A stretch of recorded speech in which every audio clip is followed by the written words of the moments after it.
علامہ سید محمود آلوسی بغدادی رحمہ اللہ تعالی نے اپنی تفسیر میں سورہ انا انزلناہ فی لیلۃ القدر کے تحت ایک حدیث قدسی تحریر فرمائی ہے کہ اللہ تعالیٰ ارشاد فرماتے ہیں کہ لَأَنِينُ الْمُذْنِبِينَ أَحَبُّ إِلَيَّ مِنْ زَجْلِ الْمُسَبِّحِينَ، میرے بندے دو قسم کے ہیں، ایک قسم تو ان کی جو میرے برگزیدہ بندے ہیں، میرے مقربین ہیں، میرے اولیاء ہیں، چونکہ وہ پاک اور صاف ہیں اس لیے وہ بیٹھے بیٹھے تسبیح پڑھتے ہیں، سبحان اللہ سبحان اللہ سبحان اللہ سبحان اللہ۔ اور دوسری قسم میرے ان بندوں کی ہے جنہوں نے گناہوں والی زندگی گزاری ہے، وہ بیچارے کیا تسبیح پڑھتے اور وہ کیا تحمید پڑھتے اور وہ کیا تحلیل پڑھتے، انہیں تو اپنی گناہوں کی فکر ہے، اس لیے وہ یہ کہتے ہیں کہ استغفر اللہ استغفر اللہ استغفر اللہ۔ یہ تسبیح بھی پڑھ رہے ہیں، تحمید بھی پڑھ رہے ہیں، تحلیل بھی پڑھ رہے ہیں اور دعاؤں میں بہت کچھ مانگ رہے ہیں،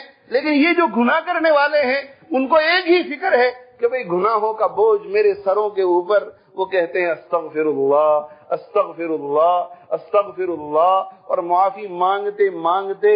گناہوں کا جب انبار ان کی آنکھوں کے سامنے آ جاتا ہے تو پھر ہچکیاں بن جاتی ہے اور اون کرتے ہیں، صرف رونے کی آواز نکالتے ہیں۔ اللہ تعالیٰ ارشاد فرماتے ہیں کہ اے میرے بندو، یہ جو تسبیح پڑھنے والے ہیں ان کی آواز بھی میرے عرش تک پہنچتی ہے، اور یہ جو مغفرت طلب کرنے والے ہیں ان کی آواز بھی میرے عرش تک پہنچتی ہے، لیکن مغفرت طلب کرنے والوں کی آواز سے مجھے جتنی محبت ہے اس کی تسبیح پڑھنے والوں کی آواز سے محبت نہیں ہے۔ یہ مجھے آواز بہت پسند،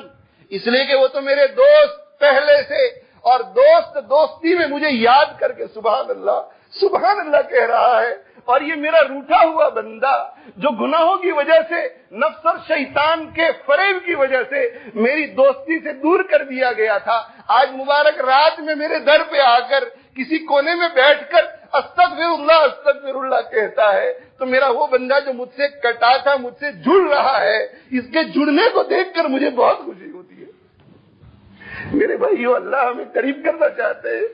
اللہ ہمیں معاف کرنا چاہتے ہیں، وہ آج بہانہ ڈھونڈ رہے ہیں، اس لیے میرے بھائیو جب رب معاف کرنا چاہتا ہے تو پھر ہمیں ناشکری نہیں کرنی چاہیے اور ہمیں ادھر ادھر اپنی نفسانی لذتوں کی طرف نظر نہیں دوڑانی چاہیے، بلکہ سچے دل سے توبہ کر لینی چاہیے کہ اللہ زنا سے توبہ، شراب سے توبہ، ڈرگ سے توبہ، اے اللہ گالی سے توبہ، بد زبانی سے توبہ، جھوٹ بولنے سے توبہ، دھوکہ دینے سے توبہ، حرام کھانے سے توبہ، حرام کمانے سے توبہ، سود دینے سے توبہ، سود لینے سے توبہ، اے اللہ غیبت کرنے سے توبہ، حسد سے توبہ، کینے سے توبہ، بغض سے توبہ، بخل سے توبہ، ظلم سے توبہ، نماز چھوڑنے سے توبہ، روزہ چھوڑنے سے توبہ، زکات میں رکاوٹ پیدا کرنے سے توبہ، اے اللہ ہر گناہ سے توبہ، ہر گناہ سے توبہ، اے اللہ ہر گناہ سے توبہ، تو غفور الرحیم ہے، اے اللہ تو قبول فرما لے اور میں تمہیں بخش دے،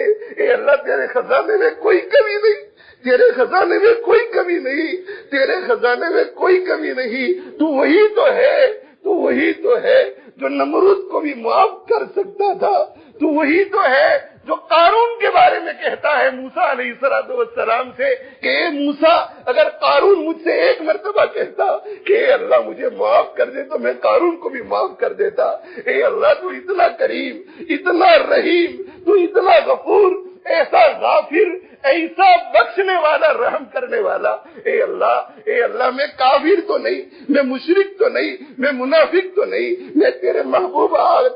محبوب کی امت کا ایک فرد، میں تسلیم کرتا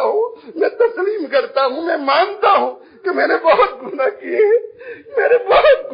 ہیں، میری آنکھیں نافرمانی کرتی رہی، میری زبان نافرمانی کرتی رہی، میرے کان نافرمانی کرتے رہے، لیکن اے اللہ اگر تو معاف کر دے گا تیرے خزانے میں کیا کمی آئے گی، تجھے کون پوچھنے والا ہے؟ میرے بھائیو، رو رو کر، پیشانی رگڑ کر اس آقا سے مانگو۔ میں آپ کو یقین دلاتا ہوں کہ آج وہ آقا ہم میں سے ہر ایک کو معاف کرنے کے لیے تیار ہے، اور انشاءاللہ وہ معاف ضرور کر دے گا، لیکن عزم کے ساتھ، ارادے کے ساتھ اس سے مانگو اور اس کی رحمت کو اپنی طرف متوجہ کرو۔